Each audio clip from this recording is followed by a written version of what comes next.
Assalamualaikum warahmatullahi wabarakatuh. Bismillahirrahmanirrahim. Alhamdulillahirabbil alamin wal 'aqibatu lil muttaqin wala 'udwana illa 'alal zalimin. Asyhadu an la ilaha illallah al-malikul haqqul mubin wa asyhadu anna Muhammadar rasulullah as-shadiqul wa'dil amin. Allahumma shalli wa sallim wa barik ala Muhammad wa ala alihi wa sahbihi ajma'in wa man tabi'ahum bi ihsan ila yaumiddin. Yang sama-sama kita muliakan Ketua Pembangunan Masjid Hidayah, para pengurus IKM, Ketua dan Majelis Pengurus Majelis Taklim, para sesepuh, para tokoh masyarakat, para ahli ilmu, ahli ibadah yang hadir pada kesempatan hari ini, baik dari Wikiria, di luar Wikiria, dan juga dari tempat-tempat yang lain.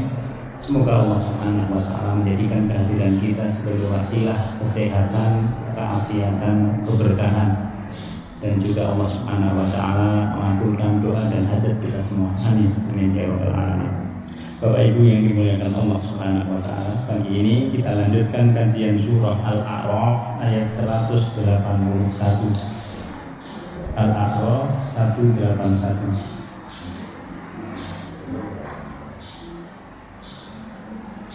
Mari kita baca bersama-sama beberapa ayat yang menjadi tema dari kajian kita pada kesempatan pagi hari ini. A'udzu billahi minasy syaithanir rajim. Bismillahirrahmanirrahim. Wa mimman khalaqna ummatan yahduna bil haqqi wa bihi ya'dilun. والذين كذبوا بآياتنا سنستدرجهم من حيث لا يعلمون وأملي لهم إن كيدي متين أولم يتفكروا ما بصاحبهم من جنة إن هو إلا نذير مبين أولم ينظروا في ملكوت السماوات والأرض وما خلق الله من شيء وأن عسى أن يكون قد اقترب أجلهم وبأي حديث بعده يؤمنون من يضلل الله فلا هادي له ويذرهم في طغيانهم يعمهون يسألونك عن الساعة أيان مرساها قل إنما علمها عند ربي لا يجليها لوقتها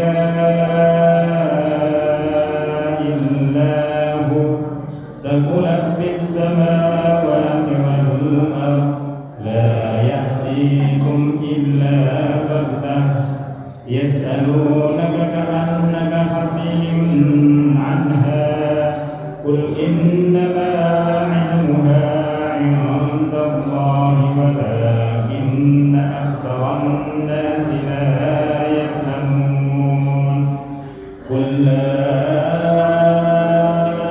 أملك لنفسي نفعا ولا ضرا إلا ما شاء الله ولو كنت أعلم الغيب لأستكثرت من الخير وما مسني السوء إن أنا إلا نذير وبشير لقوم يؤمنون صدق الله العظيم. Bismillahirrahmanirrahim. Wa mimman khalaqna ummatun yahduna bil haq.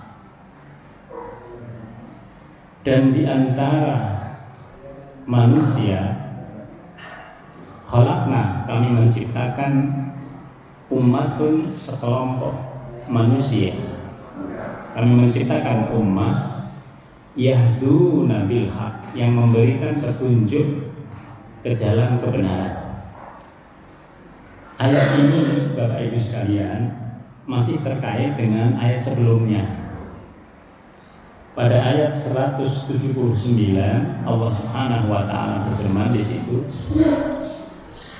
bahwa ada sekelompok manusia yang tidak menggunakan penglihatannya, pendengarannya, akalnya untuk mendapatkan kebenaran, sehingga mereka berada di jalan kebatilan.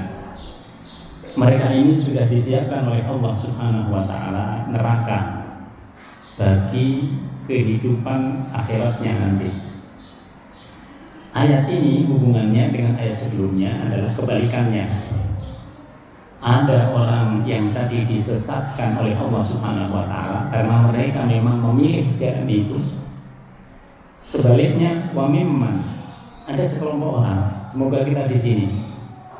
Khalaqna, yang kami ciptakan, ummatun, sebagai kelompok umat. Apa yang disebut dengan umat? Ulama berbeda-beda pandangan apa yang disebut dengan umat itu. Sebagian ulama mengatakan yang disebut dengan ummah itu atau umat itu kalau jumlahnya 40 atau 100 orang. Dalilnya adalah ketika Rasul mengatakan tentang orang yang meninggal. Kalau ada orang meninggal lalu disolatin oleh satu umat menyolatinya, maka di situ para ulama berbeda pandangan. Ada yang menyebut 40 orang jumlahnya bisa disebut dengan umat. Ada yang menyebut 100 orang. Lalu di situ orang-orang memintakan ampunan kepada yang meninggal, maka dia akan masuk surga. Dalam hadis yang lain dikatakan apabila ada orang yang meninggal lalu kemudian orang-orang di situ menyaksikan bahwa dia orang yang baik, maka dia wajib masuk surga. Maka kita berharap termasuk kelompok yang ini, karena nanti ketika orang mau menuju ke surga atau ke neraka, mereka berkelompok-kelompok. Mereka yang menuju surga berkelompok disebut dengan ashabul shimar. Mereka yang berada menuju ke surga nanti akan terkelompokkan dengan sendirinya, ashabul yamin. Maka pada ayat ini Allah ingin menyatakan ada orang yang di dunia itu tidak menggunakan penglihatan, pendengaran, dan akalnya. Ada orang yang menggunakan itu. Yang menggunakan itulah yang disebut dengan orang-orang yang beriman di sini. Yahduna bil haq. Mereka memberi petunjuk dengan jalan kebenaran. Artinya apa? Artinya orang-orang ini mengikuti petunjuknya Allah Subhanahu wa taala, dan petunjuknya Allah itu adalah kitabullah. Kitabnya Allah yaitu Al-Qur'an. Wa bihi ya'dilun. Dan dengan kitab Allah itu mereka berupaya untuk senantiasa bersikap adil. Baik adil pada dirinya, adil kepada keluarganya, kepada anak-anaknya, maupun adil kepada orang lain, siapapun dia. Maka salah satu ciri dari orang yang baik itu adalah bersikap adil. Ciri dari orang yang beriman adalah bersikap adil. Maka pada ayat ini Allah Subhanahu wa taala menyebut ciri yang mudah. Kenapa mereka bersikap adil? Karena mereka mengikuti petunjuknya Allah. Orang yang tidak bersikap adil mengikuti siapa? Mengikuti kemauan hawa nafsunya sendiri. Nah, sehingga pada ayat ini orang-orang yang mengikuti petunjuk Allah, dia akan mengikuti terus. Yang halal yang mana, yang haram yang mana, dia akan ikutin terus. Sebaliknya Allah menegaskan lagi, walladzina kadzdzabu bi ayatina. Adapun orang-orang yang mendustakan tanda-tanda kebesaran kami. Tanda-tanda kebesaran Allah itu yang paling kelihatan adalah Al-Qur'an. Tanda-tanda yang paling kelihatan adalah Al-Qur'an, karena Al-Qur'an ini satu-satunya kitab yang dijaga oleh Allah Subhanahu wa taala. Satu-satunya kitab yang tidak dipermasalahkan dari ujung ke ujung. Berbeda dengan kitab-kitab yang lain. Kalau kita merujuk kepada agama Yahudi, ada banyak sekali kitab yang satu sama lain berbeda-beda. Demikian juga dengan Nasrani. Kalau dalam Islam tidak.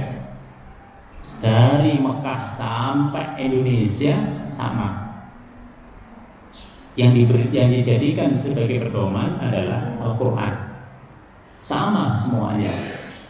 Di Sunni, di Syiah juga sama. Nah, ini untuk menunjuk kepada kita bahwa ayat-ayat Allah, tanda-tanda Allah yang paling mudah adalah Al-Quran. Mereka yang mendustakan tanda-tanda kebesaran Allah, sanastadrijuhum akan berangsur-angsur. Dari kata darajah, akan tahap demi tahap. Di darajah itu, kalau Allah meninggikan seseorang, maka dia akan ditinggikan setahap demi setahap. Orang yang beriman juga akan menuju kepada tahap demi tahap. Tapi tahap demi tahapnya itu adalah tahap demi tahap kebaikan menuju surga. Sementara sebaliknya, orang-orang yang mendustakan tanda-tanda kebesaran Allah, sanastadrijuhum, mereka tahap demi tahap akan menuju kepada siapa? Sanastadrijuhum, mereka akan menuju kepada kebinasaan.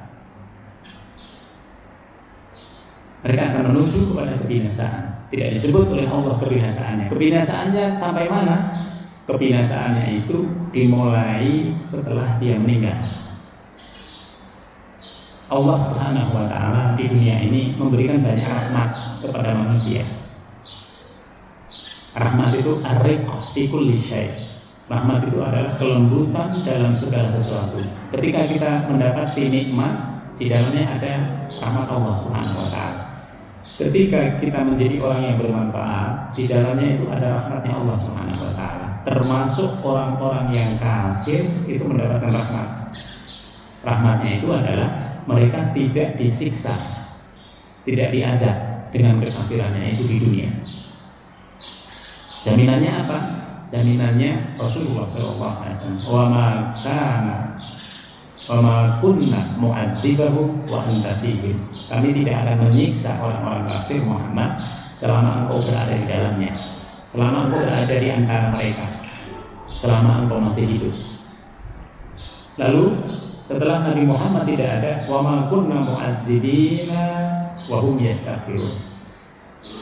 Kami tidak akan menyiksa orang-orang musyrik Muhammad, orang-orang kafir itu di dunia, selama ada orang Islam yang meminta ampun kepada Allah Subhanahu wa taala. Maka mereka sanastadrijuhum akan menuju kebinasaan itu tahap demi tahap, dimulai dari mereka meninggal. Lalu nanti setelah itu mereka mendapatkan penyiksaan di alam kubur, di alam barzah.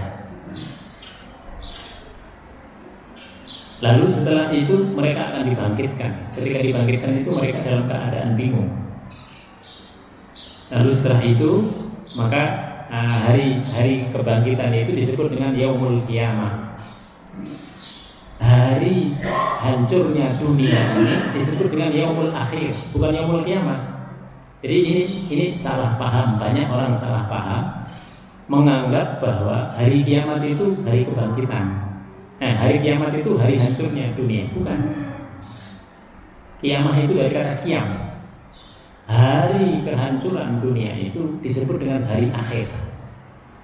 Hari nanti kita akan dibangkitkan oleh Allah itu dengan yaumul qiyamah. Cuman kita sering tidak salah persepsi, salah kaprah. Salah kaprah itu dari sananya memang salah. Maka dengan belajar Al-Quran ini kita sedikit-sedikit harus memperbaiki. Yaumul qiyamah itu hari kebangkitan. Setelah mereka bingung, mereka nanti diberikan kitab dari hasil yang dilakukannya di dunia. Mereka tambah bingung lagi. Disinilah mereka nanti berkelompok-kelompok. Setelah itu mereka akan dimasukkan oleh Allah Subhanahu wa taala ke neraka. Maka di sini dikatakan sanastadrijuhum, mereka akan menuju kebinasaan dengan keadaan wahum la ya'lamun, min haitsu la ya'lamun, dengan mereka tanpa mengetahui harus bagaimana. Sebaliknya, kita orang yang beriman yang disebut oleh Allah tadi, wa mimman khalaqna ummatun yahduna bil haqq, yang kita ikuti itu adalah petunjuk dari Allah Subhanahu wa taala. Kita juga tahap demi tahap menuju kepada kebahagiaan.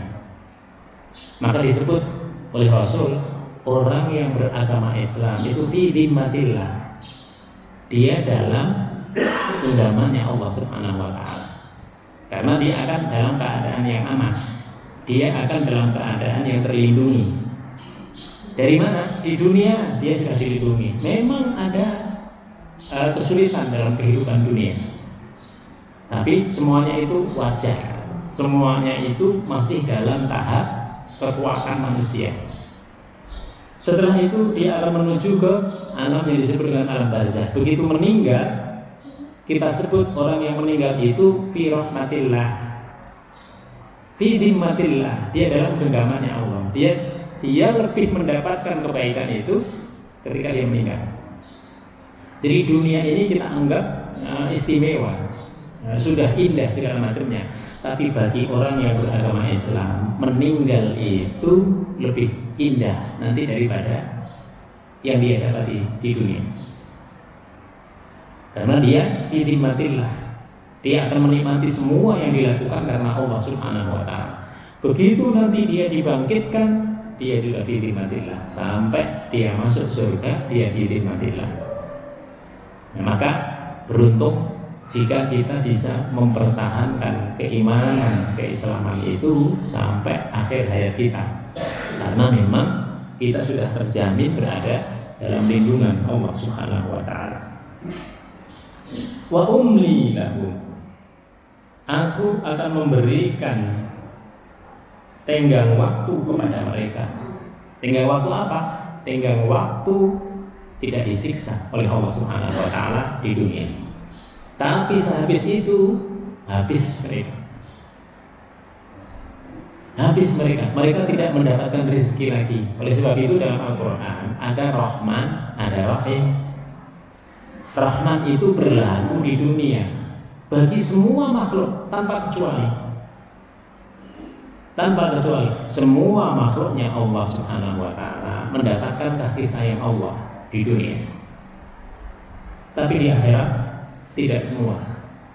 Yang mendapatkan rahimnya Allah, kasih sayang di akhirat setelah dia meninggal di alam barzakh juga adalah hanya orang-orang yahduna bil haqq, yang mengikuti petunjuk Allah lalu menyampaikan petunjuk itu kepada orang lain.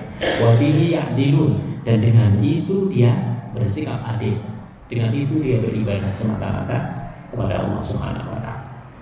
Kita sudah berada di jalan itu. Dan sebenarnya perjuangan kita tinggal mengistiqomahkannya. Itu jauh lebih mudah dibanding mereka yang belum beriman. Mereka yang belum beriman kita kasihan, karena kadang akalnya tidak bisa sampai untuk bisa mengetahui akan adanya Allah. Karena matanya kadang tidak sampai untuk mendapati kebenaran bahwa agama yang harus mereka ikuti adalah Islam. Karena pendengarannya sudah mendengar azan, tetapi azan itu tidak bisa memberi petunjuk ke dalam hatinya. Maka disebut lahum qulubun la yaqiluna biha. Mereka punya hati tapi tidak berfungsi. Mereka punya mata tapi buta untuk menerima kebenaran. Mereka punya pendengaran tapi mereka tidak bisa mendengar tuli dari berbagai kebenaran. Maka pada ayat ini Allah Subhanahu wa taala betul-betul menyatakan wa umli lahum.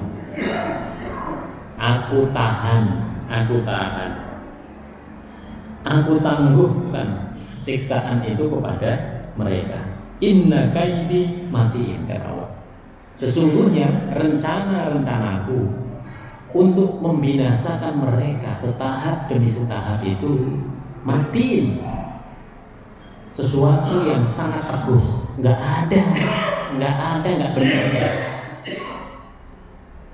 Inna kaidi matin, sangat teguh, sangat jelas. Jadi bagi orang yang beriman sangat jelas sisi tahap demi tahap kehidupan yang akan kita lalui. Dan di situ kita akan mendapatkan rahmat Allah Subhanahu wa taala jauh lebih besar daripada kita hidup di dunia ini. Maka Allah sampai mengatakan inna kaidi matin, rencanaku itu yang sudah disebut. Kenapa disebut rencana? Karena ini sudah disebut oleh Allah dalam Al-Quran, bahwa setelah kita berada di dunia kita akan mengalami alam yang disebut dengan alam barzah. Bahwa setelah alam barzah kita akan dibangkitkan. Bahwa setelah dibangkitkan kita akan dihisab oleh Allah Subhanahu wa taala. Sangat jelas kalau dalam Al-Quran. Cuman nanti ini dialih-alihkan, dirubah sedemikian rupa oleh orang-orang yang beragama dengan agama yang beda. Padahal sangat jelas itu akan Allah sampai mengatakan inna kaidi mati, rencana-rencanaku seperti itu teguh, nggak ada sama sekali orang yang bisa ngotak-ngatik, nggak ada. Awalam yatafakkaru, maka yang ditanya oleh Allah, awalam yatafakkaru, apakah mereka itu tidak berpikir? Apakah mereka itu tidak menggunakan akalnya? Kalimatnya itu menggunakan akal. Awalam yatafakkaru, apakah hati mereka tidak berfungsi? Ma bisahibihim min jinnah, bahwa teman mereka Nabi Muhammad SAW tidaklah dia seorang yang gila. Jadi orang-orang yang tidak beriman menganggap Nabi Muhammad itu gila. Jinnah itu juga ada yang mengartikan dia sebenarnya menggunakan kekuatan jin. Kenapa disangka seperti itu? Karena dulu di zaman jahiliyah kalau ada orang yang sangat pinter, itu sering orang mengatakan pasti dia punya jin. Sehingga para penyair itu selalu punya jin. Maka Nabi Muhammad dengan Al-Qur'annya dianggap disamakan dengan para penyair. Nah, itu dibantah langsung oleh Allah. Ma bisahibikum min jinnah. Itu kawanmu Muhammad yang menyampaikan kebenaran dari Allah Subhanahu wa taala. Dia bukan seperti penyair yang kalau berkata-kata dipengaruhi oleh jin, bukan. Maka sering ada orang yang mengatakan itu lagu-lagu barat kok bagus sekali ya. Nah, gitu. Mereka membuatnya dalam keadaan mabuk. Kok bisa ya? Nah, itu sama dengan penyair zaman jahiliyah dulu. Nah, sehingga hebatnya jin itu adalah dia bisa membuat kata-kata itu begitu indah, tapi tidak bisa melampaui apa yang difirmankan oleh Allah dalam Al-Quran. Tidak bisa dia membuat seperti indahnya Al-Quran. Kalimat-kalimatnya itu walaupun indah, tapi tidak seindah Al-Quran. Maka pada ayat ini Allah membantah. Kenapa Allah membantahnya? Karena seandainya mereka beriman kepada Muhammad, itu lebih dekat buat mereka untuk mendapatkan kebahagiaan setelah hidup di dunia ini. Sayangnya mereka tidak menggunakan akalnya.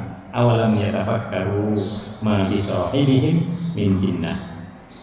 Lalu Allah menyatakan in huwa illa nadhirun mubin. Muhammad itu tidak lain adalah nadhirun, pemberi peringatan yang jelas. Jadi Nabi itu hanya memberi peringatan. Kepada siapa? Kepada seluruh umat manusia. Nabi memberikan peringatan, wahai manusia, aslim taslim, berislamlah kalian semua, kalian akan selamat. Jadi kalimatnya sederhana. Tapi kalau orang tidak beriman, tidak akan selamat dia. Tadi kita sebut dia akan menuju kebinasaan. Memang bukan di dunia, karena dunia ini dibuat oleh Allah Subhanahu wa taala sebagai sarana untuk menguji manusia. Makanya diperlukan dalam hidup di dunia itu keimanan. Keimanan itu adalah keyakinan kepada sesuatu yang tidak tampak. Maka dia disebut iman. Allah itu tidak tampak oleh kita. Hari akhir itu belum ada, kita nggak akan melihatnya. Siksa di akhirat itu juga siksa di alam kubur itu kita nggak bisa melihatnya. Dia tidak tampak, maka dia perlu iman. Iman inilah nanti yang menembus hal-hal yang gaib. Kita masih bisa berhubungan dengan orang yang sudah meninggal melalui apa? Melalui doa kita, melalui amalan baik yang amalan itu kita niatkan kepada mereka sampai. Karena yang berfungsi bukan yang zahirnya, yang berfungsi adalah yang batin. Maka orang itu sebenarnya bisa menggunakan kekuatan batinnya. Dia dizolimi oleh orang, dia tidak bisa membalas langsung, dia bisa menyampaikannya itu dengan doa, ya Allah, semoga, nah gitu. Dan kerap kali kekuatan doa itu betul-betul nyata bagi manusia. Demikian juga kita kepada orang yang sudah meninggal. Jadi kita masih punya hubungan dengan mereka karena mereka hanya berada di tempat yang lain.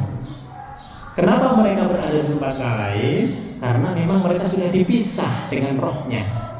Roh itu sudah nggak ngikutin badan. Nah kita yang masih hidup ini, rohnya masih ngikutin badan kita. Begitu rohnya nanti dikembalikan kepada Allah, kita nggak bisa nyuruh lagi, ayo ke sini, ayo ke sini, ayo ke sini, nggak bisa lagi.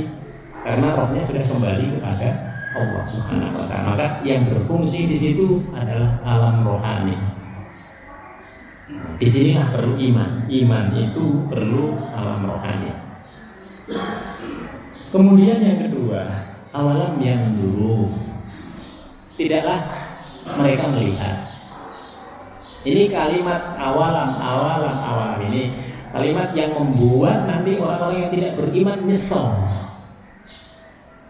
Iya ya, kenapa ya? Saya sudah punya mata, saya sudah punya telinga, saya sudah lihat masjid, saya sudah dengar azan, tapi saya justru terganggu dengan azannya itu. Nah dia akan begitu nanti. Jadi kalimat awalam ini kalimat yang membuat orang-orang yang sudah berada di alam barzah dan di alam akhirat nanti ketika dilakukan hisab kepada mereka akan nyesel. Dulu saya nggak beriman, padahal rumah saya dekat masjid. Kenapa justru saya musuhi orang yang beriman? Kenapa saya dendam kepada orang yang beriman? Nah di situ. Maka kalimatnya adalah awalam yang dulu. Maka mengapa mereka tidak melihat? Fi malakutis samawati wal ardh. Kebesaran Allah Subhanahu wa taala yang ada di kerajaan langit dan juga kerajaan bumi. Wa ma khalaqallahu min syai'in, dan segala sesuatu yang dicipta oleh Allah Subhanahu wa taala. Allah, Bapak Ibu sekalian, menciptakan alam semesta ini ditundukkan oleh Allah untuk manusia. Di dalam surah Al-An'am dulu kita sudah pernah menyampaikan.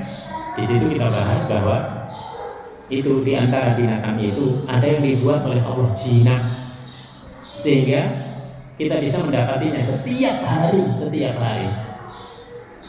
Bayangkan ayam, kemudian kambing, sapi, banyak sekali binatang ternak, burung-burung, segala macam burung. Semua itu dijinakkan oleh Allah Subhanahu wa taala supaya manusia mudah untuk meraihnya. Ada yang tidak dijinakkan oleh Allah Subhanahu wa taala, dibiarkan dia dalam keadaan tertentu.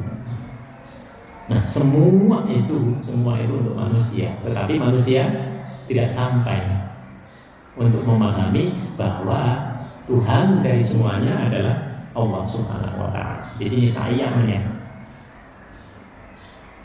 Wa an asa ayyakuna qadit taroba ajaluhum. Dan mungkin itu disebabkan oleh telah dekatnya kebinasaan yang akan terjadi kepada mereka. Wa an asa ayyakuna qadit taroba ajaluhum. Mungkin disebabkan oleh dekatnya ajal mereka. Ajal menuju ke binasaan tadi. Babi ayyi hadisin ba'dahu yu'minun. Lalu bagaimana lagi setelah ini yang akan mereka percayai? Bagaimana kalau dia tidak percaya di dunia sampai datang ajalnya? Kira-kira masih ada waktu lagi atau tidak untuk bisa percaya kepada Allah, untuk bisa mengikuti petunjuknya Allah Subhanahu wa ta'ala? Maka nanti orang yang beriman sekalipun dia juga masih nyesel. Nyeselnya apa? Kenapa saya tidak maksimal? Hanya itu nyeselnya. Sebenarnya dulu saya bisa, seandainya begini, seandainya bisa. Kenapa yang lebih banyak dalam Al-Quran itu berkaitan dengan harta? Sebenarnya saya bisa dulu kalau mau melakukan ini lebih, berinfak lebih, berwakaf lebih, berini lebih. Sebenarnya saya bisa. Kenapa tidak? Karena memang manusia itu banyak ngerimnya itu dari sisi harta. Dari sisi harta itu kita banyak ngerim. Nah, sementara Al-Mawardi mengatakan harta itu adalah saudaranya roh. Jadi roh ini nanti saudaranya itu harta ketika kita berada di akhirat.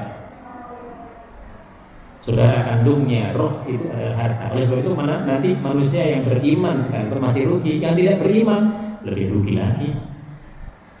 Nanti mereka sama-sama masuk ke neraka. Ternyata di neraka masih ada orang beriman. Dia tanya, kenapa engkau sudah beriman masih di sini?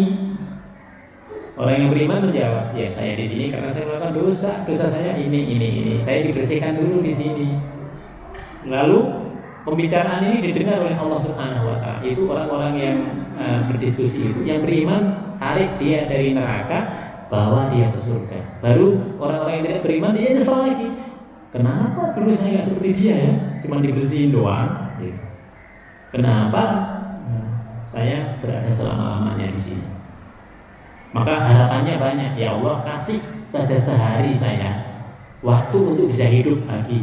Niscaya waktu itu akan aku gunakan untuk habis-habisan beribadah kepadamu. Udah lewat semuanya. Nah, maka di sini dikatakan fabi ayyi hadisin ba'dahu yu'minun. Dia akan percaya kepada apa lagi setelah ajalnya habis. Padahal ketika ajal sudah habis juga itu. Riwayat kita masing-masing. May yudlilillah fala hadiyalah. Barang siapa yang dibiarkan tersesat oleh Allah, fala hadiyalah, maka dia tidak akan pernah bisa mendapat petunjuk. Di orang yang sudah bergelimang dalam kesesatan itu sulit biasanya untuk dibawa kepada petunjuknya Allah. Kadang-kadang di antara mereka ini bisa mendapatkan petunjuk Allah karena ada sisi-sisi yang memungkinkan dari sisi kebaikan dia. Ada orang tidak beriman, tapi dia baik orangnya, suka memberi. Sifat itu bisa mengarahkan kepada petunjuk. Ada orang tidak beriman, musyrik dia awalnya, tapi dia berpikir jernih dalam apa-apa, berpikir jernih. Bisa jadi di situ sebagai sarana untuk bisa mendapatkan petunjuk. Tapi kalau orang itu betul-betul bergelimang dalam kesesatan, Allah tidak akan memberikan petunjuk kepada orang yang seperti ini. Fala hadiyalah wa yadharuhum fi tughyanihim ya'mahun. Dan Allah akan membiarkan dia berada dalam kebimbangan untuk selama-lamanya dalam kehidupan. Bimbang terus antara ini dan ini. Tapi nanti dilengahkan oleh setan. Udah nggak usah terlalu mikir begitu. Bimbang sebenarnya dia. Jadi orang-orang yang tidak beriman kepada Allah itu sebenarnya bimbang. Kalau dibandingkan dengan Islam, dikasih tahu Islam begini, oh begitu ya, kok di agama saya enggak ya? Di agama-agama yang lain itu yang namanya Alkitab itu hanya untuk tokoh-tokoh agamanya saja. Yang lain nggak boleh sampai ke situ. Padahal semua orang itu harusnya punya akses kepada kitab sucinya. Dan harusnya setiap orang itu bebas untuk memahaminya. Nah, disinilah nanti tingkat memahami kitab suci itu berbeda-beda. Nah, nanti ada yang tidak benar, nanti diarahkan, ada yang tidak pas, nanti juga diarahkan. Hanya begitu persoalannya. Nah, sehingga masing-masing kita ini sebenarnya punya pemahaman yang berbeda-beda satu sama lain. Tetapi kalau kita sudah merujuk kepada Al-Quran, ada patokannya. Ini patokan umumnya. Lalu pengembangannya itu sudah tergantung kepada masing-masing kita. Inilah Al-Quran yang bisa dibaca oleh siapapun, bahkan Nabi menganjurkan kita membaca Al-Quran itu setiap saat, kita mengkajinya itu setiap saat. Nah, inilah harusnya posisi kitab Allah itu seperti itu. Yas'alunaka 'anis sa'ati ayyana mursaha. Mereka bertanya kepada Muhammad, yaitu orang-orang musyrik, kapan hari kiamat datang? Hari kiamat itu hari kebangkitan. Yas'alunaka 'anis sa'ah. Mereka bertanya 'anis sa'ah. Sa'ah itu waktu. Makanya anak-anak di pesantren kita kalau ditanya, jam berapa sekarang? Dia akan tanya, kamis sa'ah, kam as-sa'ah. Jam berapa sekarang? Sekarang as-sa'ah as-sadisah. Sekarang jam 6. Misalnya seperti itu. Nah, hari kiamat itu disebut dengan as-sa'ah. Kenapa disebut dengan jam? Karena dari perhitungan waktu yang harus diperhatikan oleh semua manusia adalah datangnya hari kiamat. Maka Nabi ditanya, kapan hari kiamat itu datang? Lalu Nabi menjawab, Qul innama ilmuha inda Rabbi. Ilmu tentang hari kiamat itu, kapan datangnya, itu ada pada Tuhanku, kata Nabi. Aku nggak tahu. Maka itu kalau ada orang yang memperkirakan dunia ini akan hancur nanti tanggal sekian, pasti bohong. Karena tidak ada yang tahu ilmunya itu kecuali Allah sendiri. La yujalliha liwaqtiha illahu. Tidak ada seorang pun yang dapat menjelaskan yujalliha. Jalla yujalli, menerangkan secara jelas gitu. Waktunya itu kecuali Allah Subhanahu wa ta'ala. Ini jelas banget. Jadi kalau kita ngomongin tentang hari kiamat, tanda-tandanya boleh. Lalu apa yang harus kita persiapkan? Boleh. Yang nggak boleh itu kalau kita sudah nentuin nanti kiamat datang pada tanggal 24 bulan 24 tahun 24. Nah, nggak akan ada itu bulan 24. Maka kalau orang sudah menentukan tanggalnya seperti itu pasti nggak benar. Saqulat fis samawati wal ardh. Pada hari kiamat itu datang, saqulat, berat, itu huru haranya bagi makhluk. Jadi kalau ada orang nanti yang masih mendapati datangnya hari kiamat, itu hari itu sangat berat. Karena bumi ini akan hancur. Bukan hanya gunung yang meletus, tapi semuanya akan hancur. Nah, ini. Maka Allah Subhanahu wa ta'ala menjelaskan inti-intinya saja di sini. Kemudian setelah itu la ta'tikum illa baghtah. Dia tidak datang kecuali tiba-tiba. Jadi hari kiamat itu walaupun tanda-tandanya sudah banyak, tetapi kejadian tentang hari kiamatnya itu dia tiba-tiba. Oleh sebab itu kita harus mempersiapkannya. Para ulama sering membagi ada kiamat besar, ada kiamat kecil. Kiamat besar memang sulit, tapi kiamat kecil adalah datangnya ajal kita. Itu pun juga tidak bisa diketahui. Baghtah, bagi sebagian banyak orang dia tiba-tiba. Tapi bagi orang yang mengetahui isyarat Allah Subhanahu wa taala, sebenarnya dia tidak tahu. Ketika rambutnya sudah putih, nah udah tahu nih. Ketika nanti giginya sudah mulai tanggal, ini sebenarnya sudah. Ketika kita punya anak, sebenarnya kita juga layak untuk diambil. Ini yang sejak awal harus ada pada kita. Jadi ketika kita senang dengan kelahiran anak, sebenarnya kita juga harus siap bahwa di antara kita ini bakal meninggal. Sehingga kita punya keseimbangan. Senang ketika punya anak, biasa-biasa saja ketika diambil salah satu dari keluarga kita. Karena itu keseimbangan dalam hidup. Maka di sini la ta'tikum illa baghtah. Aslinya itu kalau orang mengetahui syaratnya nggak ada yang tiba-tiba.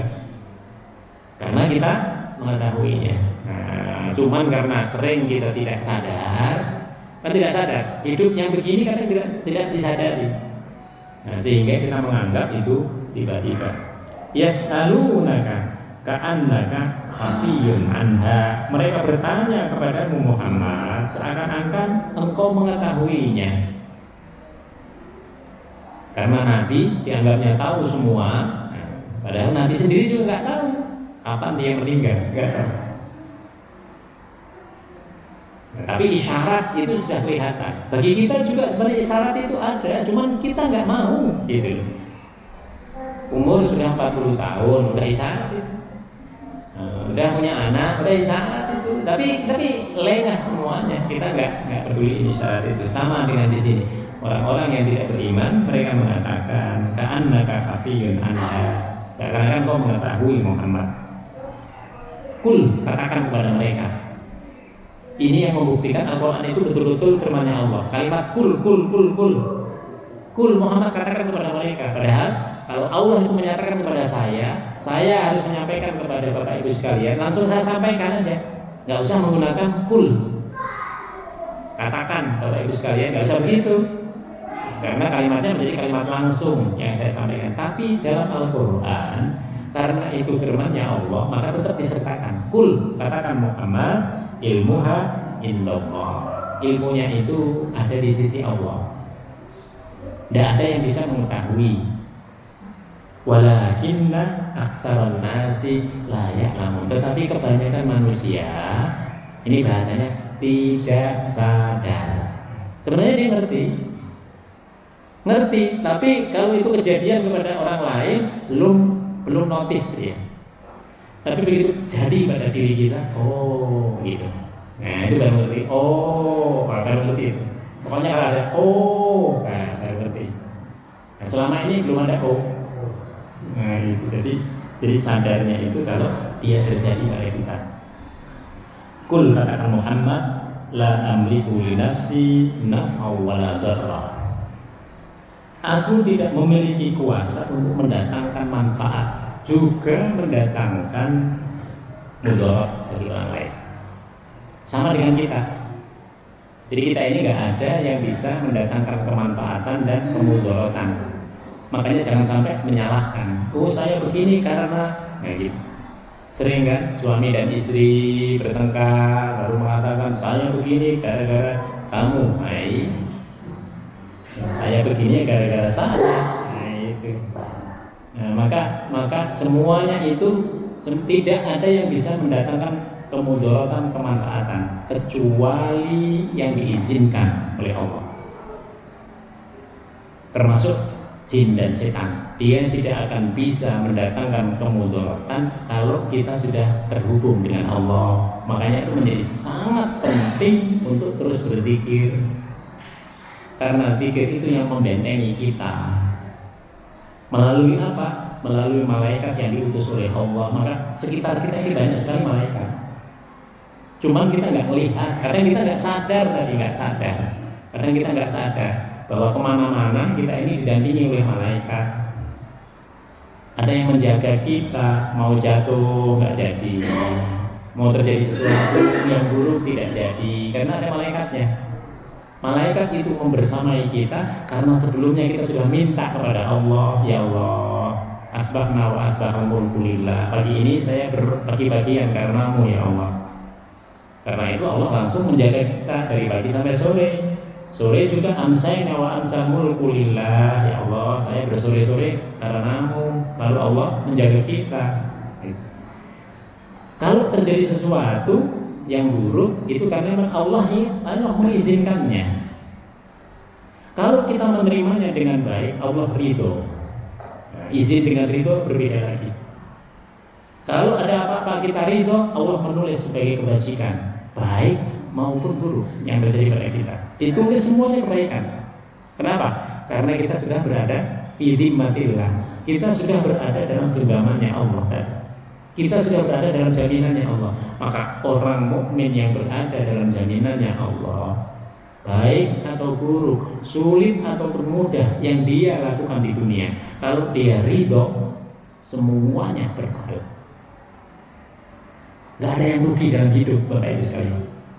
Kalau kita mukmin, gak ada yang rugi. Satu detik pun gak ada yang rugi. Kalau kita mukmin. Tapi kalau kita tidak mukmin, itu habis semua, itu tidak dihitung semua yang kita lakukan, karena memang tidak terkoneksi kepada Allah Subhanahu wa taala. Illa masya Allah. Maka di sini dikatakan tidak ada yang bisa mendatangkan kemudaratan, tidak ada yang bisa mendatangkan kemanfaatan kecuali atas izin Allah.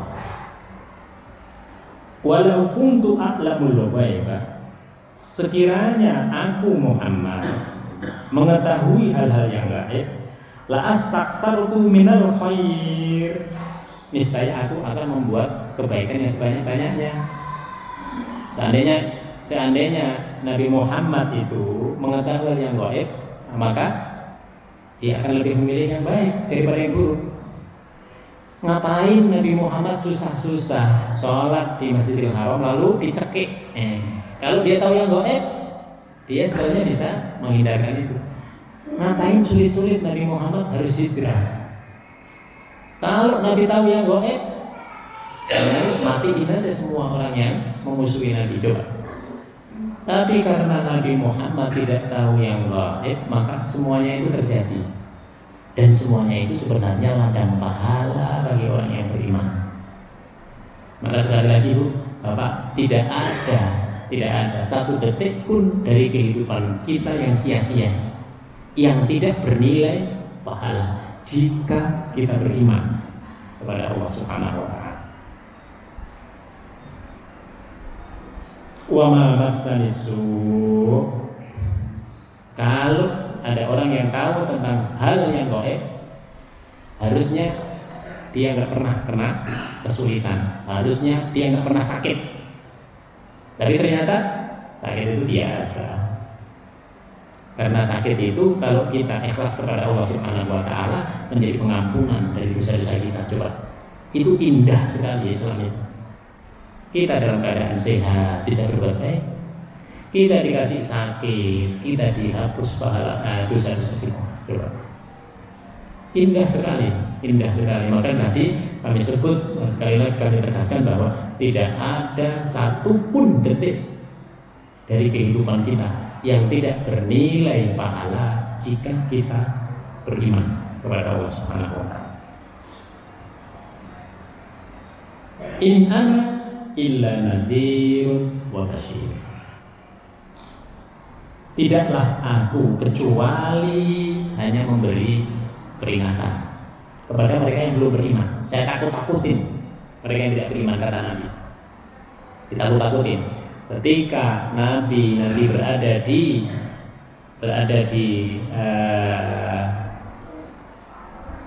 tempat perang Badar, sudah beberapa waktu lamanya, Nabi bertanya, ya Fulan bin Fulan, wahai Utbah bin Rabi'ah, wahai Umayyah bin Khalaf, wahai para pemuka Quraisy, apakah kalian mendapati apa yang dijanjikan oleh Allah Subhanahu wa taala kepada kalian, bahwa kalau kalian memusuhi agama Islam, kalian akan disiksa habis oleh Allah. Itu sudah lama. Lalu Umar menyampaikan kepada Rasul, ya Rasulullah, mereka kan sudah kering. Di kuburan itu mereka sudah kering. Tapi kenapa engkau masih mengatakan itu? Rasul kemudian menjawab, wahai Umar, ketika saya mengatakan seperti ini, engkau mendengar, mereka juga sesungguhnya mendengar.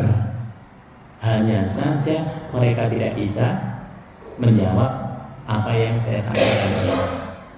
Maka orang-orang yang ada dalam kuburan itu, dia mendengar, dia senang kalau kita ziarahin, dia senang kalau kita kasih hadiah Fatihah, dia senang kalau kita bacakan Quran, dia senang semuanya. Sebaliknya kalau ada keluarganya yang berbuat buruk, dia juga sedih. Dia hanya bisa merasa. Dia punya syu'ur dalam bahasa Arab. Dia punya rasa. Tapi rasanya itu sudah berbeda dengan kita yang masih hidup ini. Maka dikatakan oleh Nabi, al-arwahu junudun mujannada. Arwah orang-orang yang beriman itu saling ketemu dia. Saling ketemu. Saling menyampaikan salam, saling mengabarkan, oh aku dapat kiriman bacaan Quran, pahala dari sedekah dan lain sebagainya. Maka mereka juga punya rasa. Cuman rasanya berbeda dengan rasa kita yang masih hidup ini. Wa basyir, Nabi itu memberi kabar gembira kepada kita. Kita digembirakan oleh Nabi. Banyak sekali. Maka kalau ada orang Islam yang stres, itu salah dia. Salahnya apa? Tidak melihat kepada Al-Quran. Kenapa? Karena Al-Quran itu memberikan kabar gembira kepada kita. Tidak ada dari semua detik kehidupan kita itu yang tidak bahagia. Harusnya kita bahagia. Karena kebahagiaan itulah kita perlu memahami Al-Quran ini. Nah, karena kalau kita bisa memahami Al-Quran, kita akan bahagia. Begini bahagia, begitu bahagia, sendiri bahagia, rame-rame bahagia. Apalagi kalau kita bisa bersama-sama dengan kelompok yang banyak seperti ini, bahagia sekali. Nah, di situ. Jadi orang mukmin itu basyir, dia memberi kabar gembira, tapi dia sendiri juga harus bahagia. Kita sholat, bahagia. Sholat itu terapi kita. Kita bisa sedekah, bahagia. Kita bisa berpuasa, bahagia lagi. Semua yang dilakukan kebajikan oleh orang mukmin itu mengandung kebahagiaan. Wala tahzanu, jangan bersedih. Wa antumul a'laun, karena kalau engkau orang mukmin, engkau berada pada posisi yang lebih tinggi dari yang lain. Wa antumul a'laun, di situ jelas banget. Maka kalau ada orang mukmin yang stres, salah dia. Dia harus kembali kepada Al-Quran. Liqaumin yu'minun, basyir itu bagi orang-orang yang beriman. Kesimpulan yang bisa kita ambil dari itu sekalian, pada ayat yang pertama tadi Allah Subhanahu wa taala membicarakan mengenai tahapan kebahagiaan dan kebinasaan yang akan diberi oleh Allah bagi orang yang beriman dan orang yang tidak beriman. Pada ayat yang berikut ini, dunia ini harus kita jalani dengan penuh semangat. Dan kalau misalnya kita sudah jalani semuanya, kita harus menyerahkannya kepada Allah, bertawakal kepada Allah Subhanahu wa taala. Karena dengan cara itu sesungguhnya kita mendapatkan kebajikan-kebajikan dunia. Nah, nanti kebajikan dunia ini akan kita nikmati pahalanya setelah kita diwafatkan oleh Allah Subhanahu wa taala dan juga setelah kita berada di surganya Allah Subhanahu wa taala. Yakinlah. Dalam Quran dikatakan, wa'bud rabbaka hatta ya'tiyakal yaqin. Mari kita sembah Tuhan kita sampai datang waktu ajal. Nanti baru kita akan tahu, oh ternyata mereka yang sudah mendahului kita itu lebih bahagia daripada mereka yang masih berjibaku dengan urusan dunianya. Demikian Bapak Ibu sekalian, semoga Allah Subhanahu wa taala memberikan rahmat, memberikan keberkahan, memberikan kemudahan, kelancaran bagi kita semua, sehingga kita dalam menjalani kehidupan ini senantiasa dikuatkan oleh Allah Subhanahu wa taala. Mari kita tutup dengan bacaan doa. Bismillahirrahmanirrahim. Alhamdulillahirabbil alamin. Hamdan na'imin, hamdan syakirin, hamdan yuafi ni'amahu wa yukafi mazidah. Ya Rabbana lakal hamdu kama yanbaghi li jalalika al-karim wa 'azimi sultanik. Allahumma barik lana fi majlisina hadza wa barik lana fi usratina wa barik lana fi dzurriyyatina Rabbana innaka 'afuwwun karim tuhibbul 'afwa fa'fu 'anna. Allahumma ij'al jam'ana hadza jam'an mubarakan wa marhuma wa tafarraqna min ba'dihi tafarraqan ihsanan wa masuma. Subhanakallahumma wa bihamdika nasyhadu an la ilaha illa anta nastaghfiruka wa natubu ilaik. Subhana rabbika rabbil izzati amma yasifun wa salamun alal mursalin walhamdulillahi rabbil alamin. Demikian, jika ada kekurangannya semua dari kami mohon maaf yang sebesar-besarnya. Wassalamualaikum warahmatullahi wabarakatuh.